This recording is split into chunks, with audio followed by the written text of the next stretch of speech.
Cụ bà cho biết, bà bị một sư thầy đe dọa và cưỡng bức khi đang đi nhặt trái cây ở gần đền.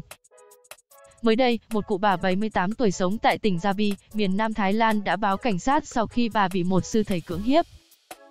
Cụ bà cho biết, khi bà tới gần một ngôi đền cách nhà khoảng 400m để nhặt trái cây, thì bất ngờ bị một sư thầy dùng dao đe dọa và cưỡng bức. Theo The Nation, sư thầy này còn lịch sự nói cảm ơn trước khi bỏ trốn khỏi hiện trường. Theo lời cụ bà mô tả, nghi phạm khoảng 40 đến 45 tuổi. Điều tra nghi án thanh niên cưỡng bức, cắn vào má bé gái 13 tuổi giữa khuya được biết, cụ bà sống cùng người chồng câm điếc ở gần chùa. Sau khi vụ việc xảy ra, cụ bà vô cùng hoảng loạn và đang được điều trị tại bệnh viện. Hiện cảnh sát đã tới ngôi đền gần nhà để điều tra và khoanh vùng những sư thầy rời khỏi chùa trong những ngày gần đây. Đây không phải là trường hợp đầu tiên sư thầy ở Thái Lan dính tới bê bối tình dục.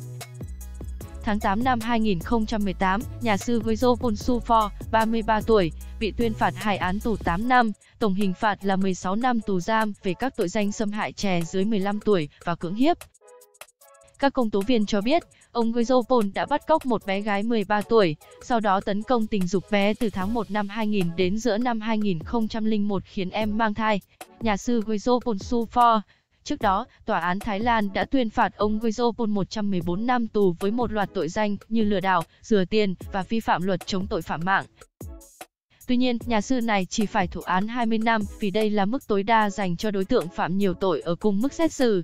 Bắt giữ thêm một đối tượng hành hung nhân viên an ninh sân bay Nội Bài theo sao Star.